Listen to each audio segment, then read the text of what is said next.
underway. Vice President Mike Pence, you saw him there, introduced President Trump. Here he is. Yeah, I'm just going to listen to President Trump. Be seated. Thank you.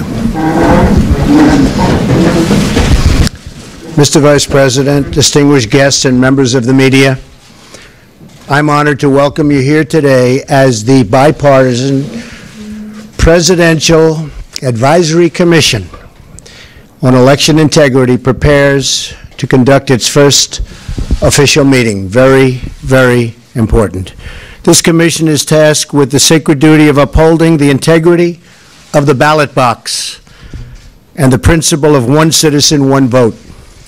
Every time voter fraud occurs, it cancels out the vote of a lawful citizen and undermines democracy. Can't let that happen. Any form of illegal or fraudulent voting, whether by non-citizens or the deceased, and any form of voter suppression or intimidation must be stopped. I'm pleased that more than 30 states have already agreed to share the information with the Commission, and the other states, that information will be forthcoming. If any state does not want to share this information, one has to wonder what they're worried about. And I asked the Vice President, I asked the Commission, what are they worried about? There's something. There always is. This issue is very important to me because throughout the campaign and even after it, people would come up to me and express their concerns about voter inconsistencies and irregularities, which they saw, in some cases having to do with very large numbers of people in certain states. All public officials have a profound responsibility to protect the integrity of the vote. We have no choice. We want to make America great again. We have to protect the integrity of the vote and our voters. This is not a Democrat or a Republican issue. It's an American issue. It's about the concern of so many Americans that improper voting has taken place and canceling out the votes of lawful American citizens. That is why President Theodore Roosevelt once said, "It is the affair of every honest voter, wherever born, to see that no fraudulent voting is allowed anywhere." I want to thank Vice President Pence for chairing the commission. I also want to thank Kansas Secretary of State Chris Kobach for serving as vice chair.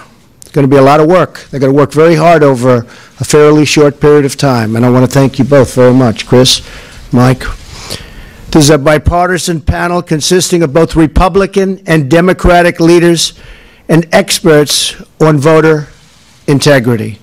I would like to personally thank each of our panel members for serving.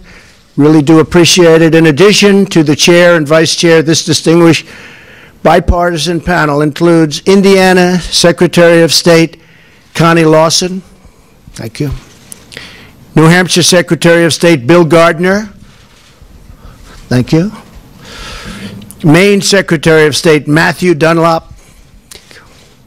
Former Ohio Secretary of State Ken Blackwell. Election Assistance Commissioner Christy McCormick. Thank you. Former Arkansas State Representative David Dunn. Thank you, David. Wood County, West Virginia Clerk Mark Rhodes. Heritage Foundation Senior Legal Fellow and Manager of the Election Law Reform Initiative, a real expert, Hans von Spackowski. President and General Counsel of the Public Interest Legal Foundation, great group, J. Christian Adams, and Jefferson County, Alabama Probate Judge Alan King. Thank you. Thank you very much.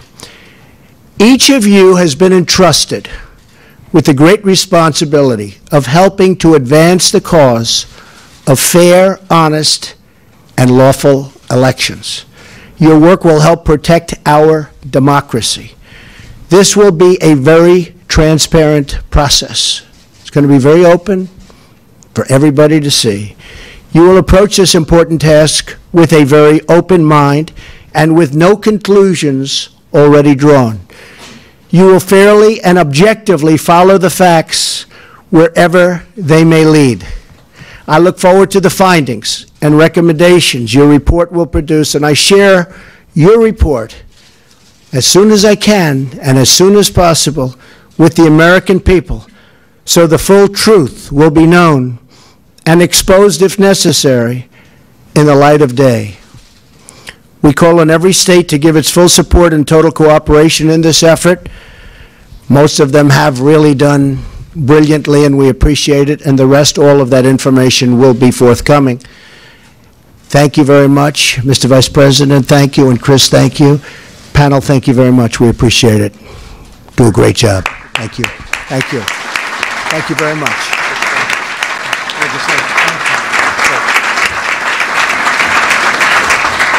All right, we were just listening to President Trump right there at the first big meeting of the Voter Fraud Commission that was set up, you will remember, in response to what the president said in a closed meeting and then tweeted about it afterward, that he would have won the popular vote had it not been for 3 to 5 million illegal votes in the election. This was set up in response to that. The president saying a lot, that voter suppression and voter intimidation must be stopped and voter irregularities need to be checked out. Without evidence, though, saying at one point that very large numbers, voter irregularities were reported involving very large numbers of people in certain states, without providing any evidence of exactly what states he's talking about. But let's get to it. Let's get some reaction right now. With me right now is Kentucky Secretary of State Allison Lundergan Grimes. She, of course, has said that there's not enough bourbon in the state, her state, to make her give up voter data to the panel. She's a member of the DNC's Commission on Voter Protection that was set up basically in response to the White House Commission meeting today. Secretary, thank you for your time. I appreciate it. Thank you, Kate. Great to join you. You've been very clear that you're no fan of this commission and you're not giving over your state's the data that was requested from your state. What did you think of what the president just said right there? If there's any state that doesn't provide the information, you have to wonder, what are they worried about? So what are you worried about?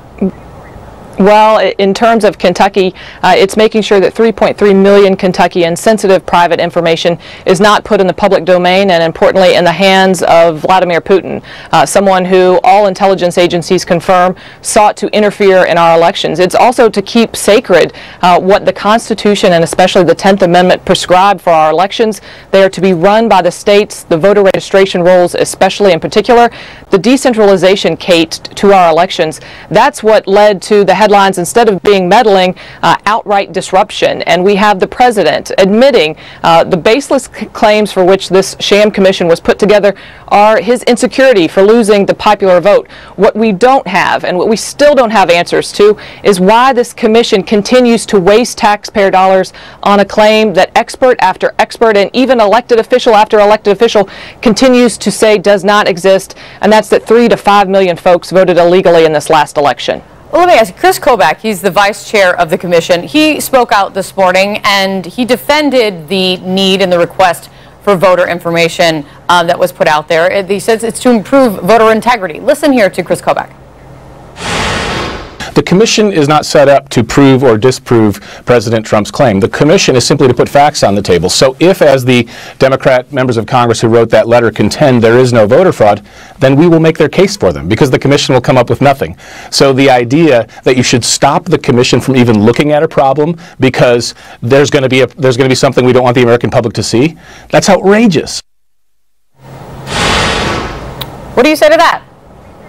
I think the secretary from Kansas is in damage control. He knows, as well as the American public, that this commission has been received about as well as a breeze off an outhouse. It's the reason why no Secretary of State is fully complying with this request. We heard the president reiterate some claims that are just not founded this morning in terms of compliance. If it is public information, that they're just trying to gather information, he says, why not? Why not give them the benefit of the doubt? Well, Kate, we don't have any evidence from study after study of which taxpayer dollars have been used, or even elected officials saying they don't stand by their results. There is simply not evidence with which we need to continue to waste taxpayer dollars, or worse, create one of the nation's most widespread national voter suppression efforts. The secretary from Kansas this morning didn't see the impact, the horrible impact that this commission has already had on our elections. I have one answer for him. That's Colorado. It's thousands of folks who are already deregistering because they don't want this sensitive information. When they registered, importantly, their date of birth, their voting history, their political affiliation, all in the hands of the White House. They don't want to take away what's important about our elections, and that's that they're left to the states. It's basically akin, Kate, to telling a robber, here's the keys to my house and exactly right where my jewelry is located. All of this information being aggregated, stored in an unsecure facility in the White House. We know that the White House has trouble keeping things confidential. Just look at what they did to folks who had objections to this commission. We had thousands of folks who wrote in letters and through email to the White House, their information, either incompetence or outright intimidation, already released to the public. One individual from Kentucky, Miss Julie Pease, we're here today standing up for her and so many from Kentucky, deep-red Kentucky. They don't want their information compromised for the president's insecurity. I hear you and what you say the concern is for Kentucky. As far as I can see, though, the commission doesn't have legislative power. The commission can't tell Kentucky how to run your election. The request is just that, a request. It's not a demand. But I'll have no problem, Kate, if we need to go to court, standing up in court and fighting for 3.3 million Kentuckians. The fact that this commission exists, though, and the first foot that they got off on was requesting data, indicates that they've gotten off on the wrong foot. And like the Keystone Cops, I just don't trust them to shoot straight at this point. We don't need to continue to perpetuate a myth that study after study shows massive voter fraud in this state does not exist, especially such that would be sufficient enough to swing an election, especially the popular vote of this presidential election in 2016. Secretary, thank you for your time. I appreciate it.